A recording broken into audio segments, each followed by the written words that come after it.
Good morning, everyone. Thank you for being here nice and early, and we're excited to get started with our first session. My name is Amber Taylor, and I'm the moderator for this first session this morning.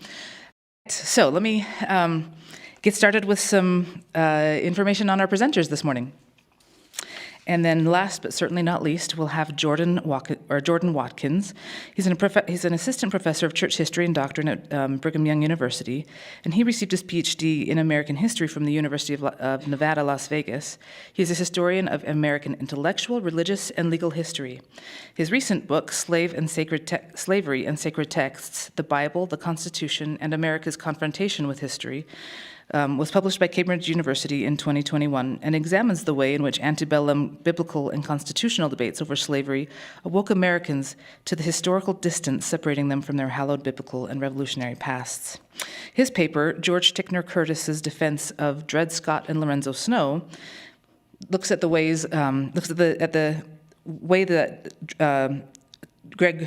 George Ticknor Curtis, who was the person who defended Dred Scott a couple decades earlier, shows how his approach to that defense also sheds light on his defense of polygamy and a greater understanding of that. So my paper is now titled, "We Cannot Legislate Against an Idea, George Ticknor Curtis and the Freedom of Religious Conscience." In 1886, George Ticknor Curtis defended Lorenzo Snow in the United States Supreme Court. Snow, a Latter-day Saint apostle, had been convicted of unlawful cohabitation, and his attorney, Franklin Richards, had won an appeal before the Supreme Court. Richards enlisted the help of Curtis, who drew upon a half-century of legal experience in arguing that Snow's convictions infringed on his religious freedoms and violated the First Amendment. Curtis's legal experience ran through the central crisis of antebellum America and the most notorious Supreme Court case in American history. During the early 1850s, Curtis played a prominent role in the enforcement of the fugitive slave law, and later in that decade, he served as co-counsel for Dred Scott, a black man suing for his freedom. An understanding of Curtis's involvement in these situations and in Snow's later cases requires attending to Curtis's embrace of the American constitutional order and the social order that the Constitution created. The constitutional order consisted of a federalism that protected state sovereignty while also granting the central government certain designated powers. Curtis believed the Union's success depended upon this balance.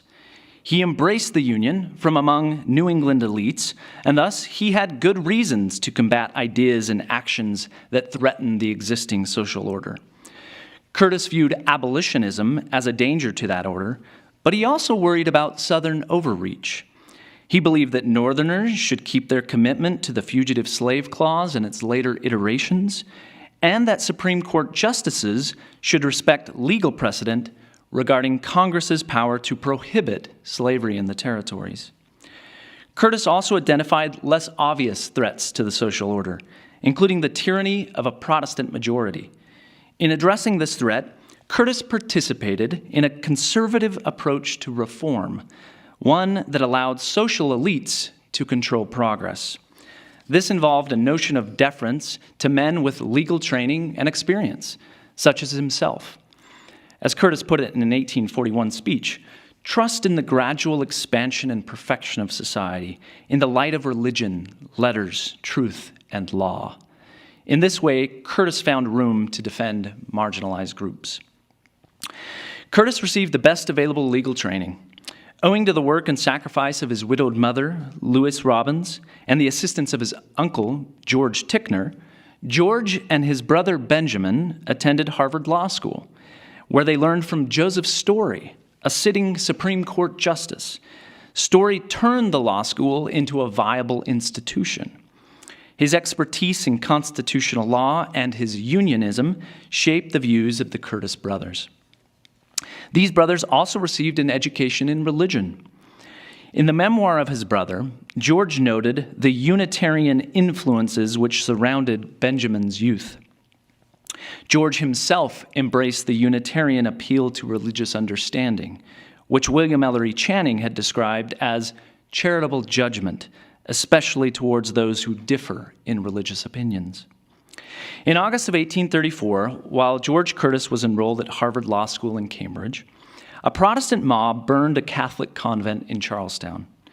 In an 1842 pamphlet, Curtis brought his religious sensibilities and regional pride to bear on this question. He viewed the attack as a blot on a place where people, presumably, respect the rights of conscience and property.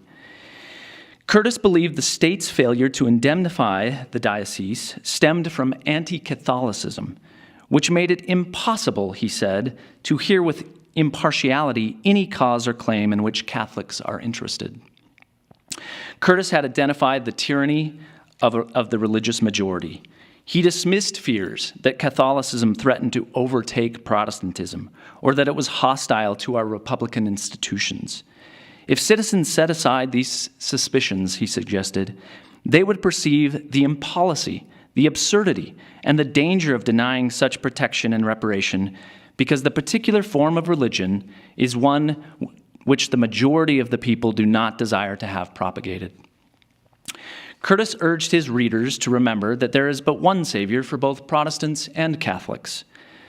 He believed that treating Catholics as Christians and fellow citizens was crucial to securing the public peace, which he described as infinitely important. Curtis's concern with securing the public peace and protecting the right of property extended to the issue of slavery.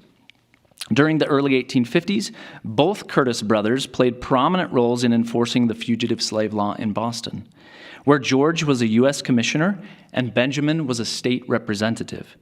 The brothers faced off against Theodore Parker and the Boston Vigilance Committee, who sometimes succeeded in rescuing fugitives with the help of sympathetic crowds. These rescues only deepened the Curtis's commitment to challenge perceived threats to the safety and peace of the Union. In late May 1854, abolitionists attempted to rescue Anthony Burns while he was imprisoned in a Boston courthouse. This resulted in the death of a U.S. Marshal. President Franklin Pierce sent federal troops to maintain order, and Burns was returned to slavery. Soon after, Benjamin Curtis, now a Supreme Court justice, issued an indictment against Theodore Parker for his purported involvement in the attempted rescue. The indictment failed to produce convictions, but it did draw a published response from Parker, who criticized the Curtis brothers as pro-slavery pawns. Parker continued his attack in his sermons, where he also took aim at Boston's clergymen. He noted that only a few ministers have been faithful to the spirit of the Bible and to their own conscience. Ezra Gannett, the minister of George Curtis, felt the sting of Parker's words. Distraught, Gannett delivered a sermon in which he urged Northerners not to fold our arms and close our lips in patient acquiescence to the fugitive slave law. Feeling betrayed, George Curtis responded to Gannett in print, lecturing him on the Constitution and obedience to the new legislation. He registered his faith in law, writing that no excitements, no public meetings, no mobs are necessary to prompt the members of that profession to their duty. Curtis believed that questions about slavery's constitutionality should be left to calm, cool legal deliberation, rather than be subject to the inflamed influence of public excitement, which figures such as Parker had fueled. While Boston abolitionists presented the most clear and present threat to the Union, Curtis also worried about overclaiming pro-slavery politicians. This threat emerged in Dred Scott, a case involving a black man who had sued for his freedom on the basis that his prior owner had taken him into territories made free by congressional act. Considering the prospect of a sweeping pro-slavery decision, Montgomery Blair, the counsel for Dred Scott, enlisted George Curtis's help on the question of congressional power. As Curtis later noted, in December of 1856, 3 days before argument, Blair requested me to assist him. I told him that I thought I knew enough of the constitutional history of the country to maintain the affirmative of the proposition that Congress could prohibit the existence of slavery in any territory. Curtis did just that, But his argument failed to convince Chief Justice Roger Taney, who ruled that Scott was not a citizen and could not sue, and proceeded to dismiss the long-standing assumption that Congress had power to prohibit slavery in the territories. In Justice Benjamin Curtis's dissenting opinion, he echoed his brother George's argument on congressional power. Near the close of his opinion, Benjamin censured what he viewed as a decision resulting from volatile, abstract political reasoning. He faulted the court for being politically motivated and for issuing a ruling that deviated from practices consistent with original meanings. The Curtis brothers did not acknowledge that their own political leanings informed their interpretations. George explained that his brother could be found on either side of the debate due to his constitutional commitments. He wrote that Benjamin made great efforts to convince his fellow citizens that the slaveholding states and their people had every right to the full and faithful execution of that constitutional stipulation which required the extradition of fugitive slaves. But when the demands of the slave interests claimed a position which he believed neither the Constitution nor the system of union had given to it, his mind was found to be just as capable of an unbiased and impartial examination of those demands. In George's view, allegiance to the Constitution and the Union required that he and his brother take objective stances against legal constructions resulting from both popular and political excitement. In the late 1850s, George Curtis continued to address congressional power. He criticized Democrats for contending that Congress had no territorial power over slavery, and Republicans for arguing that Congress had power to prohibit but not allow slavery in the territories.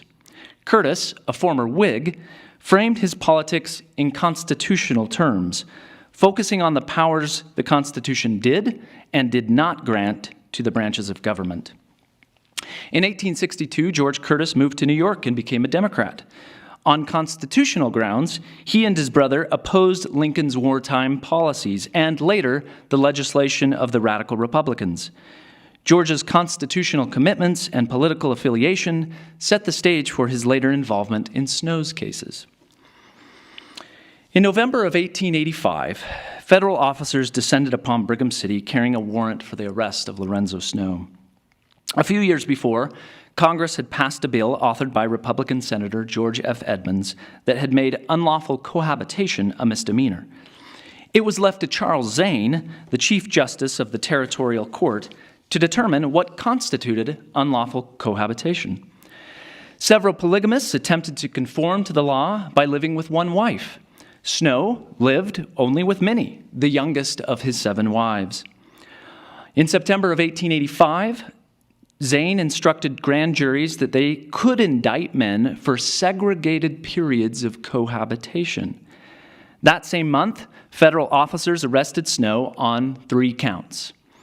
In the trials that followed, the court admitted any testimony tending to show that the defendant held out to the world or said that these ladies were his wives or claimed them as such during the indictment. On this basis of evidence, Snow was convicted on all counts and sentenced to 3 consecutive 6-month terms and 3 fines of $300. Franklin Richards eventually succeeded in appealing Snow's cases to the Supreme Court. In April 1886, just weeks before trial, Richards asked George Curtis if he would serve as associate counsel. Curtis said he felt a strong sympathy for Richards and accepted his invitation. Extant records do not shed further light on Curtis's motivation. Perhaps he saw Snow's case as a chance to combat the latest threat to the constitutional order, this time in the form of a Protestant religious majority and an allied Republican congressman, 2 forces that Curtis had challenged in the past. Curtis's concerns about popular religious prejudice and partisan political influence, along with his constitutional expertise, may explain his decision to accept an unpopular role. In late April, Curtis argued a very grave constitutional question before the court. He focused on the Free Exercise Clause. Since the ratification of the Bill of Rights, the court had not had occasion to interpret this clause. This changed in the late 1870s with a case involving George Reynolds, who had been charged with bigamy under the Moral Anti-Bigamy Act. The court ruled that while Congress could not legislate against religious opinion, it could legislate against actions which were in violation of social duties or subversive of good order. On this basis, it upheld anti-polygamy legislation as constitutional. Protestant moral reasoning backed and informed this decision, which tied Christian monogamy to democracy and polygamy to despotism. Curtis knew that polygamy tapped into Protestant Americans' fundamental beliefs about religion, civilization, and the nation. He thus acknowledged those beliefs and then asked the court to consider the saints' beliefs. Curtis observed that we can do no good unless we can rise to that condition of mind which enables us to stand in the inner circle of their feelings and convictions, and so far to treat them as our equals, equals before the law, equals before the God who made us all. In this remarkable statement, Curtis pled with the court and the American public to engage in an exercise of religious understanding. Curtis believed that there was room in the constitutional order for the saints' beliefs. He noted that the right of religious liberty is embedded in our fundamental law, and we have not yet reached a condition of things in which belief, when so held and so professed and carried out in innocent conduct, is to be touched by the hand of criminal law. Curtis held that Snow had been convicted for professing belief. The prosecution had procured testimony that Snow had introduced two women as his wives while under arrest. Curtis clarified that Snow spoke of the women as his wives, meaning that by the religious law of his church, he was bound to them in a spiritual and religious tie that did not necessarily signify the enjoyment of carnal relation. Curtis used Joseph Smith's 1843 revelation to show that the saints believed in eternal marriage.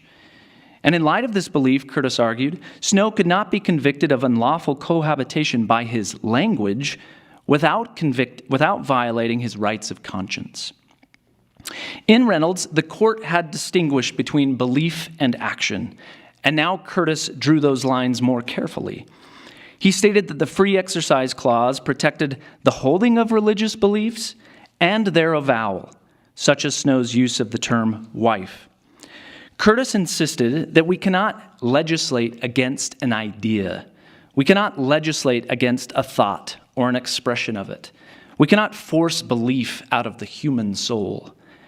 Moving from thoughts and expressions to actions, Curtis noted that if the expression of a religious belief connects itself with external acts, we must discriminate between those acts which are plainly dictated by the belief and are not per se injurious to the public welfare, and those which are so injurious. Curtis allowed that polygamy and cohabitation, properly defined, were injurious, but deemed visits of sympathy, contributing to support, providing the means of subsistence for women and children in sickness or in health, in sorrow or in joy, as acts which are not, per se, injurious to the public good. He argued that we cannot define these acts as unlawful cohabitation without violating the rights of conscience. Curtis buttressed this careful legal argument with a narration of the saints' history, including Smith's murder by lawless popular violence. He believed that prejudice had obscured the saints' history, belief, and culture, and had directed some to try to extend the kingdom of Christ by persecution and to propagate a religion of love by the gospel of hate. Curtis, who recognized the close ties between Protestantism and anti-polygamy legislation, closed his argument with an appeal to Christian sentiment. These arguments had little effect.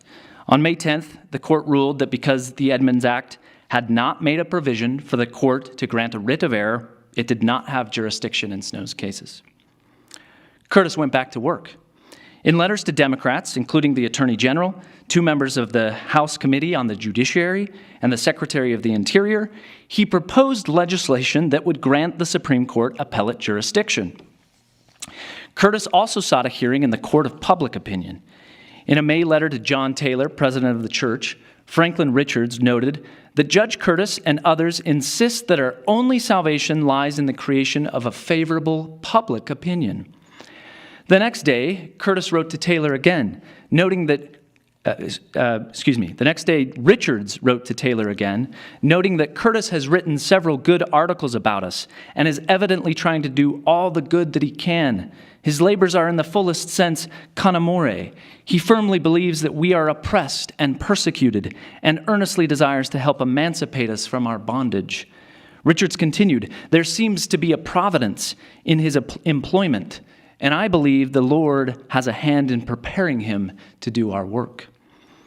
In July, Curtis wrote directly to church president John Taylor, stating, I do indeed take a strong interest in what concerns your religious and civil rights, but it is a difficult thing to make the people or the public men understand where the line is to be drawn between what the civil power can constitutionally do and what it cannot. In his response, Taylor registered the saints' resolve to contend for their rights, both for themselves and for humanity, that the principles of civil and religious liberty may be fully maintained in the great American continent. Curtis used some of Taylor's response in his open letter to the Secretary of the Interior, and there he noted that he agreed with Taylor that the saints will be forced to become the champions of civil and religious liberty in this country if there is not a change of policy. And yet, Curtis also knew that his voice may be the voice of one crying in the wilderness. Curtis was right. Most of his efforts proved ineffective, but he did win some victories. In October, after Snow had served out his first sentence, Richards and Curtis petitioned the district court for a writ of habeas corpus. The court denied the petition. The next month, Richards and Curtis again won an appeal before the Supreme Court, and this time the court ruled in their favor. In February of 1887, the court decided that Snow's cohabitation was continuous, and his crime could not be divided up into segregated periods. Snow went free. Less than a month later, the Edmunds-Tucker Act became law. It did not grant the Supreme Court appellate jurisdiction. Instead, it required prospective voters, jurors, and public officials to take an anti-polygamy oath. Curtis had made a valiant argument, but the concept of religious freedom remained severely limited. In an era when Protestant Americans deemed Mormonism to be a belief system beyond the pale, the saints could not become champions of civil and religious liberty. Sympathy had eroded, despite Curtis's best efforts. But Curtis continued crying in the wilderness, though he did require payment for his tears. In an April 1887 letter to Richards, Curtis explained his request for an increase in annual pay. I incur a great deal of a certain kind of abuse and also of misrepresentation. Sometimes this reaches my children through friends who do not understand the general subject or my professional relations to it. And I have to make efforts to correct the false ideas, so that one who occupies such a position as I do has to encounter what he never has to meet in situations where no religious prejudices or religious hatreds are involved. Curtis's efforts to cultivate religious understanding came at a cost, both for himself and for the church. But Curtis continued to petition on behalf of the church and became a vocal proponent of Utah's push for statehood. He died in 1894, 2 years before Utah became a state. Forces outside of his control, including the anti-polygamy legislation and legal decisions that Curtis critiqued, paved the path for statehood. Those same forces have obscured Curtis's efforts.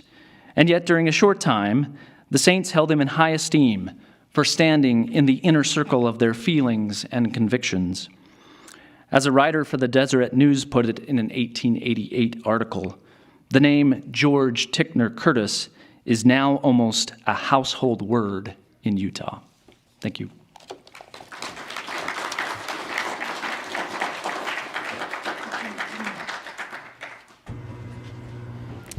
Thank you, and thank you for reading Brett's paper. We have limited time for questions, so what I think we'll do is have people line up here. We'll get the first few questions and then have our responses, and we will end promptly at 10. So, bring them on.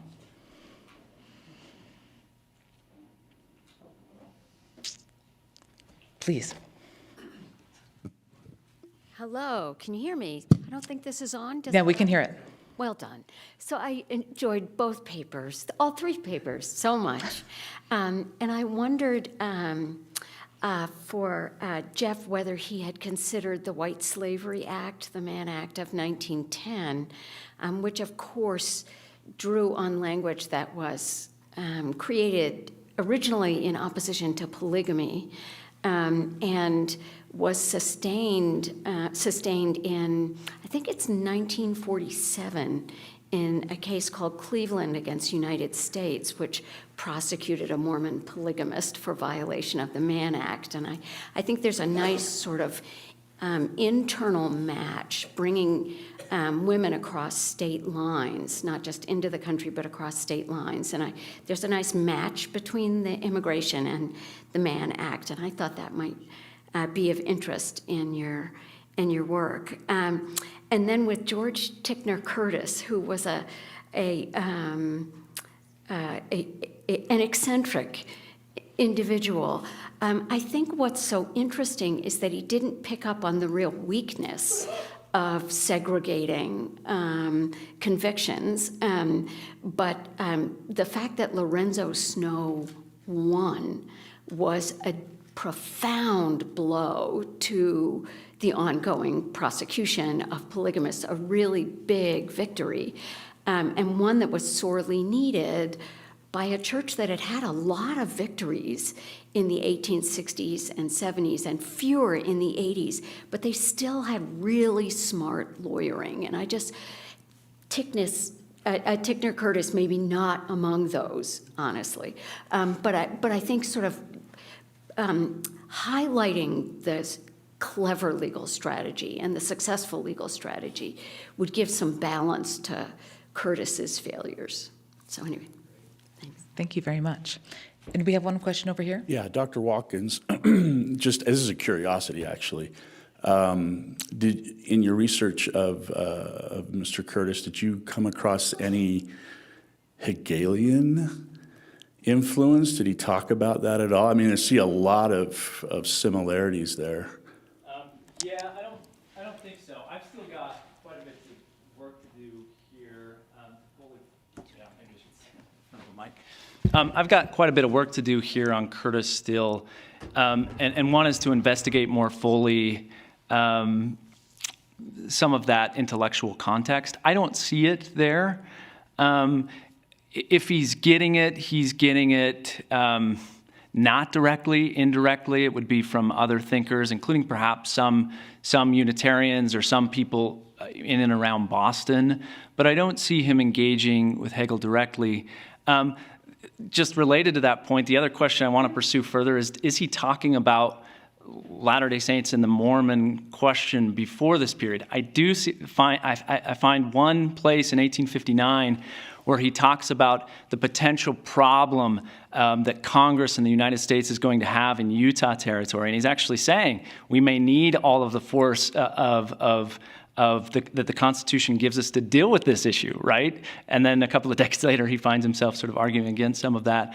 I think he's only making that point for political reasons in 1859. But that's not really an answer to your question. It's just more what I'm thinking, so.